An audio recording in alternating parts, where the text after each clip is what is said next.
Good morning વિદ્યાર્થી મિત્રો. આપણે ફર્ટિલાઇઝર ઇન્ડસ્ટ્રીઝની અંદર છેલ્લા લેક્ચરની અંદર કે ગઈકાલે આપણે એના ક્લાસિફિકેશન જોયા, ઇન્ટ્રોડક્શન જોયું, ફર્ટિલાઇઝરના મેરિટ્સ અને ડીમેરિટ જે છે એ આપણે પહેલા લેક્ચરની અંદર આપણે કમ્પ્લીટ કરી ચૂક્યા છીએ. ઇન્ટ્રોડક્શન, ડેફિનેશન જે બધી વસ્તુ જે છે એ આપણે કમ્પ્લીટ કરી ચૂક્યા છીએ. ક્લાસિફિકેશન ની બધી વસ્તુ પણ આપણે જોઈ ચૂક્યા છીએ. તો આપણને ખ્યાલ છે તેમ ફર્ટિલાઇઝર જે છે એ આપણા મોસ્ટ ઓફ ત્રણ છે, N P K. બરાબર? જો ત્રણમાંથી એક ફર્ટિલાઇઝર હોય, એક કન્ટેન્ટ હોય તો એને આપણે સિંગલ ફર્ટિલાઇઝર કહીએ છીએ, બે હોય તો એને ડબલ ફર્ટિલાઇઝર કહીએ છીએ અને ત્રણ હોય તો એને ટ્રિપલ ફર્ટિલાઇઝર કહીએ છીએ અથવા એને આપણે કમ્પ્લીટ ફર્ટિલાઇઝર કહીએ છીએ. એનો રેશિયો હોય છે 10:10:20, 20:10 એ રીતેનો રેશિયો જે છે એ નક્કી કરેલો હોય. પણ જે આપણા સોઇલને અથવા પ્લાન્ટને મેઇન ઇન્ગ્રેડિયન્ટની જરૂર હોય છે તે છે NPK. બરાબર?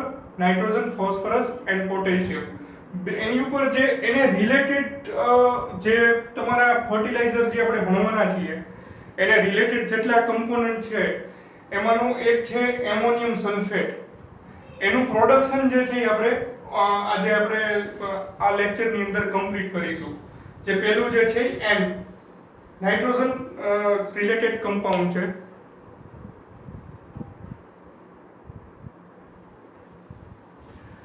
તો આપણે નાઇટ્રોજન રિલેટેડ કમ્પાઉન્ડ ની અંદર એક બીજું પણ આવે છે યુરિયા. NH2CONH2 જે તમારા સાહેબ MD સાહેબે લેક્ચરની અંદર ગઈકાલે લઈ લીધેલું છે. બરોબર? એમિનોલિસિસ ની અંદર જે તમારે આવે છે યુરિયાનું પ્રોડક્શન. બરોબર? યુરિયાનું પ્રોડક્શન બાય એનહાઇડ્રસ એમોનિયામાંથી એ વસ્તુ જે છે એ તમારે આમાં ભણવાની છે. પણ તમે યુરિયાનું જે પ્રોડક્શન જે છે એના લેક્ચરમાં પણ જોઈ શકો છો. એટલે આપણે યુરિયા જે છે એ સ્કીપ કરી નાખશું કારણ કે જે એને મેથડથી ભણાવેલું છે એ મેથડથી તમારે પરીક્ષાની અંદર લખવાનું છે, જે તમને ઓલરેડી ભણાવી ચૂક્યા છે MD સાહેબ. બરોબર? તો આજે આપણે નવું પ્રોડક્શન છે એમોનિયમ સલ્ફેટ. બરોબર? એમોનિયમ સલ્ફેટ જે છે એનું પ્રોડક્શન આપણે આજે જોઈએ છીએ. તો પહેલા એની કેમિકલ રિએક્શન જોઈએ. તો કેમિકલ રિએક્શન શું છે? તો એના મેઇન જે ઇન્ગ્રેડિયન્ટ જે છે, મેઇન રો મટીરીયલ છે, it is ammonia and sulfuric acid. 2NH3 plus H2SO4 gives NH4 twice SO4, ammonium sulfate. When preheated ammonia react with sulfuric acid to gives ammonium sulfate. બરાબર? તો આ જે fertiliser જે છે આપણું એમોનિયમ સલ્ફેટ, તો ammonium sulphate આપણને કઈ રીતે ઉપયોગી થાય છે? તો જ્યારે આનો ઘણા ફર્ટિલાઇઝર એવા હોય એના ડાયરેક્ટ ફોર્મ જે છે એ ઉપયોગમાં ન આવતા હોય, પણ એના ઇનડાયરેક્ટ ફોર્મ જે છે, જે સોઇલ કેમિસ્ટ્રી આપણે કહીએ છીએ, સોઇલ કેમિસ્ટ્રીની અંદર અલગ અલગ રિએક્શન મિકેનિઝમ થઈને એના જે ફોર્મ જે આવતા હોય છે એનો ઉપયોગ જે છે એ આપણે સોઇલની અંદર થતો હોય છે. તો ખાસ કરીને એમોનિયમ સલ્ફેટ ફર્ટિલાઇઝર જે છે એ આલ્કલાઇન જે જમીન હોય, આલ્કલાઇન સોઇલ હોય, જેની pH વધારે હોય. બરોબર? pH જેની 7 અથવા 7 થી ઉપર હોય, 7 થી ઉપરની pH વાળી જે જમીન હોય એની અંદર એમોનિયમ સલ્ફેટ જે છે એનો છંટકાવ કરવામાં આવે છે. It is granular form. બરોબર? એમોનિયમ સલ્ફેટ જે છે એ ગ્રેન્યુઅલ પાવડર ફોર્મની અંદર હોય છે. હાઇગ્રોસ્કોપિક ફોર્મ છે એનો નેચર. તો ઘણી વાર આપણે જોઈએ ખેડૂતો એનો છંટકાવ કરતા હોય છે. બરોબર? જમીનની અંદર એનો છંટકાવ કરે, પણ ખાસ કઈ જમીન? તો કે જેની અંદર આલ્કલિનિટી જેની અંદર વધારે હોય, જેની pH જે છે એ વધારે હોય. બરોબર? તો pH ક્યારે કેની વધારે હોય, કઈ જમીનની વધારે હોય? તો એની અંદર લાઇમ હોય. બરોબર? લાઇમ જે છે એનું પ્રમાણ થોડું વધારે હોય તો એને આપણે આલ્કલાઇન pH વાળી જમીન કહી શકીએ. એસિડિક pH ની અંદર, એસિડિક pH વાળી જમીનની અંદર આપણું ખાતર જે છે, આપણું ફર્ટિલાઇઝર કામ નહીં આપે. તો આ કઈ વસ્તુની અંદર કામ આવશે? આ આલ્કલાઇન પીએચ વાળી જે તમારી જમીન હશે એની અંદર તમારું આ ખાતર જે છે એ કામ આવશે. તો આલ્કલાઇન પીએચ ક્યારે હોય જમીનની અંદર? તો કે એની અંદર લાઇમ હોય. તો એમોનિયમ સલ્ફેટનો જ્યારે છંટકાવ કરવામાં આવે then this ammonium sulfate is react with lime in the soil of lime. બરાબર? સોઇલ ના લાઇમ સાથે આ રિએક્શન કરશે. Ammonium sulphate react with lime to form ammonium hydroxide with the presence of nitrosifying bacteria in the soil. બરાબર? જે એનું oxidation થશે, લાઇમ અને એમોનિયમ સલ્ફેટ જે છે એ રિએક્શન થશે એની વચ્ચે, ઓક્સિડેશન થશે with the presence of nitrosifying bacteria. બરાબર? એનું એર ઓક્સિડેશન થશે to give nitrate. એ આપણે નાઇટ્રેટ આપશે, આપણે નાઇટ્રેટ. બરાબર? કોનું ઓક્સિડેશન થયું? તો કે એમોનિયમ સલ્ફેટ પ્લસ લાઇમ, જે લાઇમ આપણી સોઇલ ની અંદર હશે. બરાબર? આનું આપણે ઓક્સિડેશન થયું with the presence of air and nitrosifying bacteria. Nitrosifying bacteria to form nitrate, and this nitrate again oxidize with the presence of air and nitrosifying bacteria.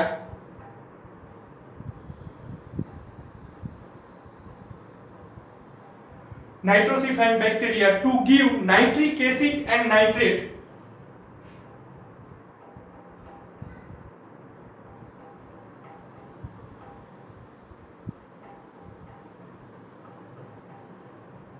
આ પહેલું જે છે એ નાઇટ્રાઇટ આપશે. બરોબર? એમોનિયમ સલ્ફેટ અને લાઇમ જ્યારે રિએક્શન કરશે જમીનની અંદર તો આપણે નાઇટ્રાઇટ આપશે, ઓક્સિડેશન રિએક્શન થઈને, અને આ નાઇટ્રાઇટ જે છે એ ફર્ધર ઓક્સિડાઇઝ થશે. બરોબર? with the presence of air and nitrosifying bacteria to give nitric acid and nitrate. બરોબર? હવે આ નાઇટ્રેટ જે છે, this nitrate is useful, it is soluble form. એટલે આપણું જે નાઇટ્રોજન જે છે જમીનને અથવા પ્લાન્ટને આપણે જે નાઇટ્રોજન મળે છે, it is form of nitrate. બરોબર? plant take nitrogen in the form of soluble nitrate. તો આ રીતે એમોનિયમ સલ્ફેટ જે છે આપણા રિએક્શનની અંદર કે આપણા જમીનની અંદર કે ક્રોપની અંદર આ રીતે આપણને ઇનડાયરેક્ટલી ઉપયોગ થતો હોય છે. બરોબર? એટલે જે મેઇન મિકેનિઝમ જમીનની અંદર જે થાય છે એ મેં તમને સમજાવી. બરોબર? પહેલું શું થશે? લાઇમ સાથે રિએક્શન થશે, નાઇટ્રાઇટ બનાવશે, નાઇટ્રાઇટ ઓક્સિડાઇઝ થઈને નાઇટ્રેટ બનાવશે, nitrate plus nitric acid, and plant take nitrogen in the form of soluble nitrate. soluble nitrate ના ફોર્મ ની અંદર નાઇટ્રોજન જે છે એ આપણા પ્લાન્ટને મળશે. આ રીતે નાઇટ્રોજન એલિમેન્ટ જે છે એ એમોનિયમ સલ્ફેટ માંથી આ રીતે છૂટું પડતું હોય છે. બરાબર? તો આપણે એના યુઝિસ ની વાત કરી કે એક્ચ્યુઅલમાં કઈ રીતે આપણે ઉપયોગ થતો હોય છે આનો, એ આપણે વાત કરી. જે યુઝિસ ની અંદર તમે લખી શકશો, યુઝિસ ની અંદર તમારે લખવાનું છે. આની અંદર બેક્ટેરિયા કયો બેક્ટેરિયા રોલ ભજવશે? It is nitrosifying bacteria. Nitrosifying bacteria જે છે એનો રોલ હશે. હવે આપણે આની રિએક્શન ની વાત કરીએ તો રિએક્શન એકદમ સિમ્પલ છે આની. બરોબર? 2NH3 plus H2SO4 gives NH4 twice SO4. Simple reaction છે. હવે એની રિએક્શન જેટલી સિમ્પલ છે એટલું આ રિએક્શન આપણે જે રિએક્શન કેમિકલ રિએક્શન આપણે જો એકદમ સિમ્પલ છે, પણ પ્રેક્ટિકલ કરવા જાવ તો બહુ અઘરી રિએક્શન છે. Because of ammonia react with sulfuric acid, it is exothermic reaction. બરાબર? તો પ્રીહીટેડ એમોનિયા જે છે, એનહાઇડ્રસ એમોનિયા ગેસ જે છે એનું આપણે વોટરની અંદર સોલ્યુશન બનાવશું. ટુ 80 to 26% સોલ્યુશન જે છે એ આપણે એનહાઇડ્રસ એમોનિયા ડિઝોલ્વ કરીને પાણીની અંદર ડિઝોલ્વ કરીને એનું સોલ્યુશન બનાવશું. કેટલું? તો કે 18 થી 26% સોલ્યુશન, અને એને પ્રીહીટેડ કરશું. then this preheated solution is sprayed into reactor and separator. It is special type of unit operation. Both unit operation combined operation in this reactor. This is reactor and separator. બરાબર. તો special design એક equipment જે છે એ બનાવવામાં આવે. એની અંદર તમારું પ્રીહીટેડ ammonia જે છે જેનું કન્સન્ટ્રેશન જે છે 18 થી 26% હશે. એમોનિયા ગેસને વોટરની અંદર સ્ક્રબ કરી એનું 18 થી 26% નું સોલ્યુશન જે છે એની અંદરથી પાસ કરવામાં આવશે. મીનવાઇલ તમારું પ્રીહીટેડ સલ્ફ્યુરિક એસિડ જે છે એની સ્ટ્રીમ જે છે એ આ રીતે પસાર થતી હશે. એની સ્ટ્રીમ સાથે પ્રીહીટેડ એમોનિયાની સ્ટ્રીમ જે છે એ મળશે. બરોબર. એક્ઝોથર્મિક રિએક્શન થશે અને આપણું જે એમોનિયમ સલ્ફેટ જે છે એ અહીંયા ટેક પ્લેસ થઈ જશે. એમોનિયમ સલ્ફેટ જે છે અહીંયા આ રિએક્ટરની અંદર બની જશે. But it is not pure form, it is molten ફોર્મની અંદર બનશે. જેની pH જે છે એ 3.5 જેટલી હશે. બરાબર. એટ ધેટ ટેમ્પરેચર બે સ્ટ્રીમને ભેગી કરવાની છે. બરાબર. આ એક્ઝોથર્મિક રિએક્શન છે. કોઈ દી સલ્ફ્યુરિક એસિડ હોય તો સલ્ફ્યુરિક એસિડ જે છે એને પાણીની અંદર ડાયરેક્ટ ન નખાય. બરાબર. તો એ બમ્પિંગ થાય. બરાબર. સલ્ફ્યુરિક એસિડને નાખવું હોય પાણીની અંદર તો એક વાઇગરસ સ્ટરિંગ કરતા કરતા ધીરે ધીરે પોર કરવું પડે. બીજું સલ્ફ્યુરિક એસિડ હોય તો એની અંદર ડાયરેક્ટ પાણી ન નખાય તો પણ બમ્પ મારે. બરાબર. અને આપણે દાજી જઈએ તો સલ્ફ્યુરિક એસિડનું સોલ્યુશન કેવી રીતે બનાવવું તો કે વાઇગરસ સ્ટરિંગ કન્ટિન્યુઅસ રાખવું પડે, ચીલ કન્ડિશન રાખવી પડે અને ધીરે ધીરે આપણે એડ કરતા જઈએ. સેમ કન્સેપ્ટ જે છે એ આ રિએક્શનની અંદર થાય છે. સલ્ફ્યુરિક એસિડ જે છે H2SO4 એની સ્ટ્રીમ જે છે એ પસાર થતી હશે, સ્પ્રે થતો હશે સલ્ફ્યુરિક એસિડનો સ્ટ્રીમ. ઈ સ્ટ્રીમ સાથે તમારી એમોનિયા જે છે એનું રિએક્શન જે છે એ ન્યા થશે. બરાબર. બંને સ્ટ્રીમ જે છે એ આ રીતે ભેગી થશે અને આપણું મોલ્ટન માસ જે છે, મોલ્ટન માસ એમોનિયમ સલ્ફેટ એ આપણને બોટમ પાર્ટની અંદર મળશે. હવે આ તમારું મોલ્ટન એમોનિયમ સલ્ફેટ જે છે એને ડબલ ઇફેક્ટ ક્રિસ્ટલાઇઝેશન ની અંદર લેવામાં આવશે. ક્રિસ્ટલાઇઝર ની અંદર in which vacuum is applied. Under vacuum water molecule is taken off at the top of the crystallizer tower. તો આની અંદર તમારું મોલ્ટન માસ જે છે એ લેવામાં આવશે અને આપણું ક્રિસ્ટલાઇઝેશન ની અંદર અંડર વેક્યુમ ક્રિસ્ટલાઇઝેશન થશે. પણ ક્રિસ્ટલાઇઝેશન પૂરેપૂરું નહીં થાય, ખાલી વોટર જે છે એ રિમૂવ કરશું આપણે આની અંદર. એટલે તમારો મોલ્ટન માસ જે છે એનું કન્સન્ટ્રેશન તમારું જે છે એ 55 થી 60% જેટલું થશે. બરાબર. જે તમારું કન્સન્ટ્રેશન જે છે એ કેટલું થશે? 55 થી 60% જેટલું. બરાબર. કોનું? તો કે એમોનિયમ સલ્ફેટનું કન્સન્ટ્રેશન 55 થી 60% જેટલું થશે. This molten mass after separation of water is charged into absorption tower in which water molecule is absorbed by under vacuum. બરાબર. તે આ મોલ્ટન માસ ને એબ્સોર્પ્શન ટાવર ની અંદર લેવામાં આવશે જ્યાં તમારું કોન્સન્ટ્રેશન જે છે એમાંથી પણ વધારવામાં આવશે. 55 થી 60% તમારું કોન્સન્ટ્રેશન ક્રિસ્ટલાઇઝર ની અંદર થયું. હવે એબ્સોર્પ્શન ટાવર ની અંદર એબ્સોર્પ્શન થશે, તમારો ગેસ જે છે એક્સેસ એબ્સોર્બ થશે અને વોટર મોલેક્યુલ ત્યાં પણ ઇવોપરેટ થશે અને તમારું કોન્સન્ટ્રેશન જે છે એ વધીને super saturated solution is take place after completion of absorption reaction. બરાબર. મોલ્ટન માસ ને અહીંયા જે છે અંડર વેક્યુમ એબ્સોર્પ્શન કરવામાં આવશે, વોટર મોલેક્યુલ જે છે ઇવોપરેટ કરવામાં આવશે. Actually this is not absorption tower, it is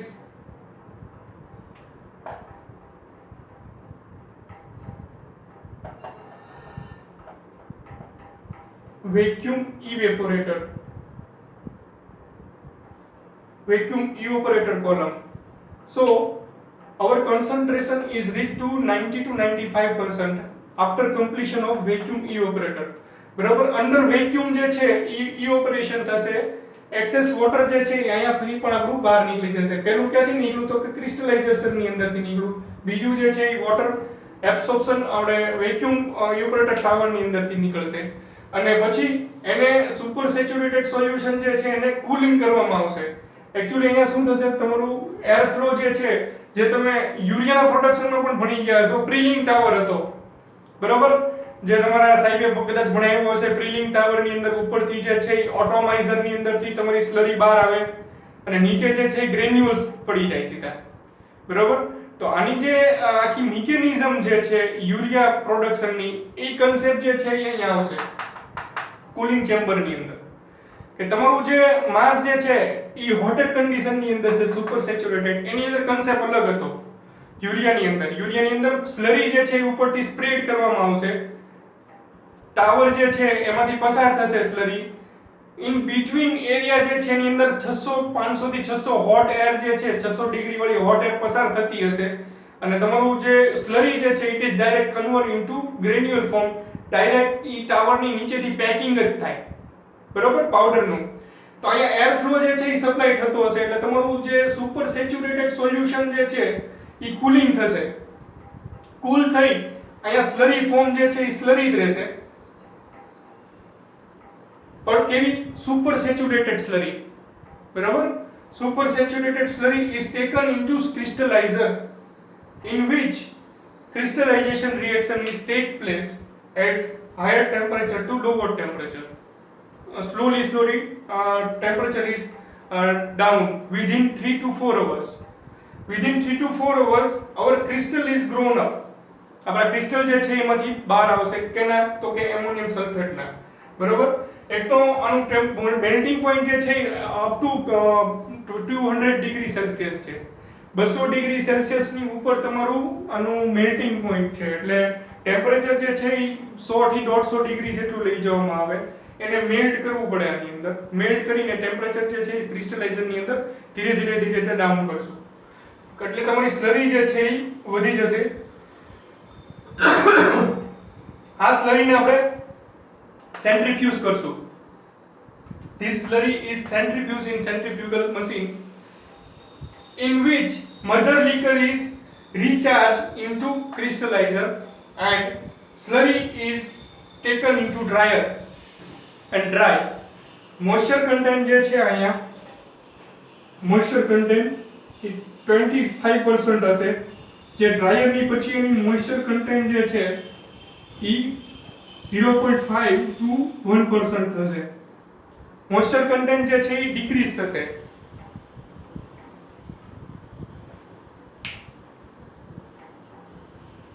બરાબર.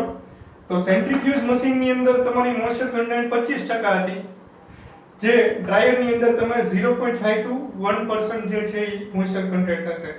હવે આની અંદર ગ્રેન્યુલ્સ જે છે ક્રિસ્ટલાઇઝર્સ ની અંદર એક તો એનો નેચર જે છે હાઇગ્રોસ્કોપિક છે, બરાબર, અને તમારું જે ડ્રાયર્સ ની અંદરથી તમારો મટીરીયલ જે બહાર આવશે એ લમ્સ આવશે, આખા મોટા મોટા લમ્સ બહાર પડશે, બરાબર, કારણ કે હાઇગ્રોસ્કોપિક નેચર છે. તમે ગમે એટલું ક્રિસ્ટલાઇઝેશન ની અંદર ધ્યાન આપશો તો પણ જે એર કોન્ટેક્ટમાં આવશે એટલે મોઇસ્ચર એબ્સોર્બ કરશે, એટલે મોઇસ્ચર એબ્સોર્બ કરશે એટલે એના લમ્સ તરત થવા મળશે.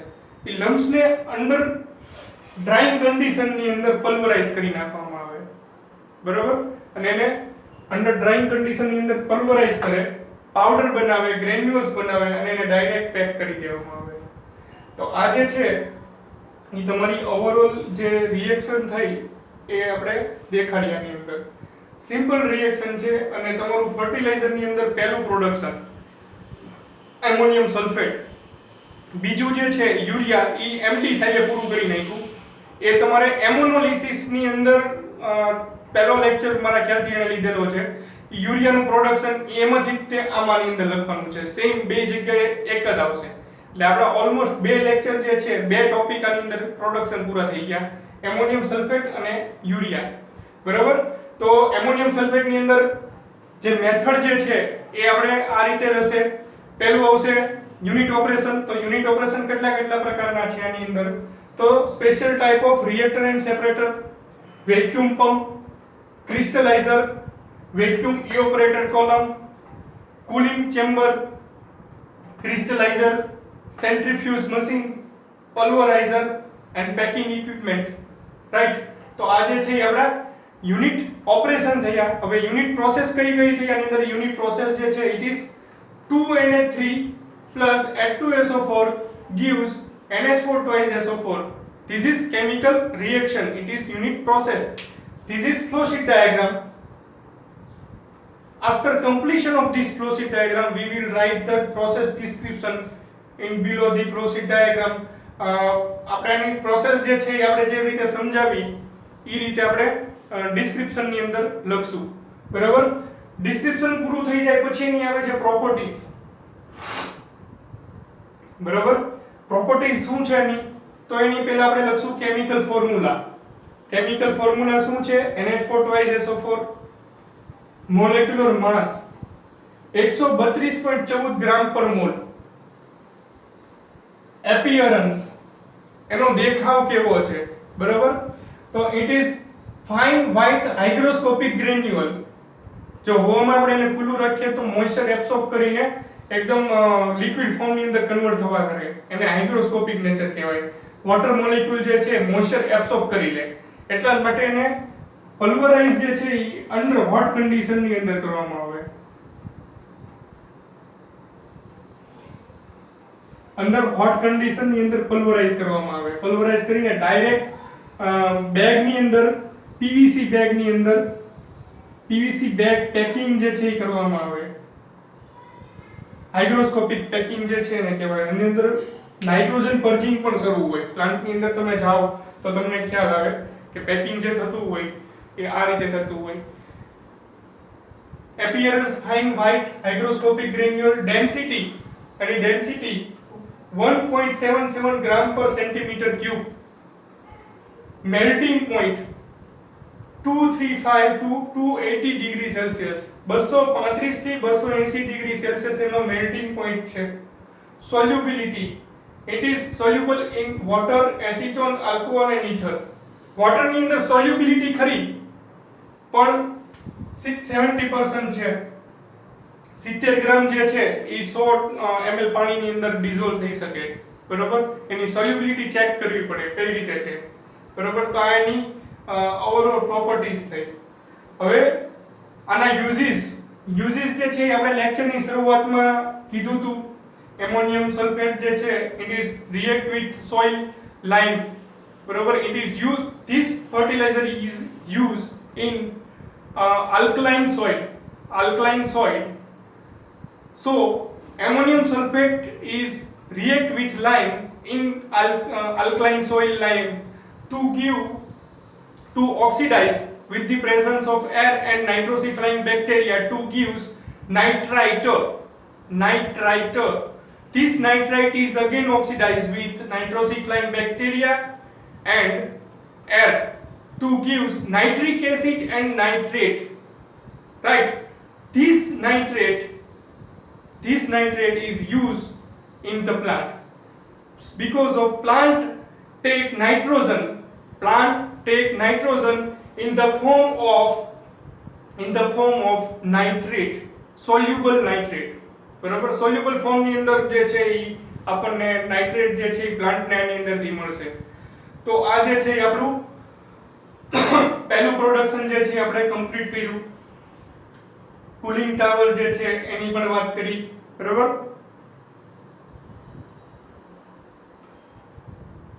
બીજું તમારે જે યુરિયાનું પ્રોડક્શન જે છે એની બ્રીફલી વાત કરી લો, કારણ કે યુરિયાનું પ્રોડક્શન તમે ઓલરેડી ભણી ચૂક્યા છો.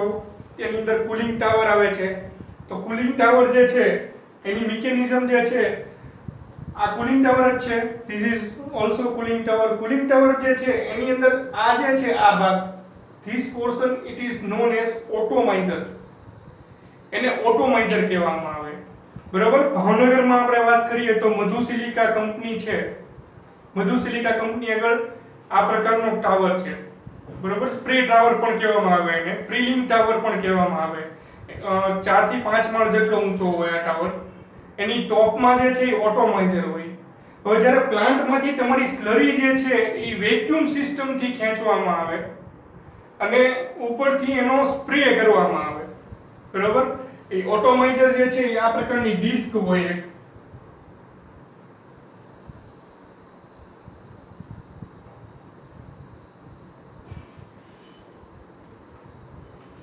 નંબર્સ ઓફ હોલ્સ હોય ઓટોમાઇઝર ની અંદર. તમારી સ્લરી જે છે આ ક્યાં કઈ જગ્યાએ હોય તો કે this is this zooming part. બરોબર. તો ત્યાંથી તમારી સ્લરી જે છે એ અહીંયા આવશે. અહીંયા વેક્યુમ સિસ્ટમ જે છે આખી લગાડેલી હોય અને આ કુલિંગ ટાવર છે એટલે આની અંદર હોટ કન્ડિશન ની હોય નીકળે એનો વચ્ચેનો પાર્ટ જે છે ધીસ પાર્ટ ઇઝ હોટ. અહીંયા હોટ કન્ડિશન ની અંદર એર જે છે એ સપ્લાય થતી હોય બરોબર 500 degree Celsius to 600 degree Celsius ની હોટ એર જે છે એ સપ્લાય થતી હોય. હવે જ્યારે આ સ્લરીમાંથી ઓટોમાઇઝર ની અંદર તમારું જ્યારે સ્લરી આવશે એ સ્લરી જે છે એ નાના નાના ડ્રોપલેટ ની અંદર સ્પ્રેડ થશે બરોબર. નાના ડ્રોપલેટ ની અંદર સ્પ્રેડ થશે ને એ ડ્રોપ જ્યારે નીચે આવશે in middle part of the tower it is contact with hot air it is directly converted into granule form બરોબર. નાના નાના ડ્રોપલેટ જે છે એ આના કોન્ટેક્ટમાં આવશે અને કન્વર્ટ થઈ જશે શેમાં ગ્રેન્યુઅલ ફોર્મ ની અંદર. તો આ જે છે ઓવરઓલ મિકેનિઝમ થઈ તમારી કુલિંગ ટાવરની. જે પ્રીલિંગ ટાવર તમે ભણી ગયા યુરિયાની અંદર બરોબર. તો યુરિયા જે છે એ પણ પ્લાન્ટને નાઇટ્રોજન એલિમેન્ટ પૂરું પાડે છે, નાઇટ્રોજન પૂરું પાડે છે અને એમોનિયમ સલ્ફેટ જે છે એ પણ નાઇટ્રોજન પૂરું પાડે છે. તો ઓવરઓલ બે પ્રોડક્શન જે છે આપણા તમારા આની અંદર પૂરા થાય છે. Flow sheet diagram, properties, chemical reaction આ બધી આપણે વસ્તુ જોઈ. આપણે આની પછીના લેક્ચરમાં નેક્સ્ટ આપણો પ્રોડક્શન જે છે એ આપણે એમોનિયમ નાઇટ્રેટ છે કે જે હોય એ આપણે લેશું. તો આપણે આ સાથે આપણો લેક્ચર જે છે એ આપણો કમ્પ્લીટ કરીએ છીએ. Thank you.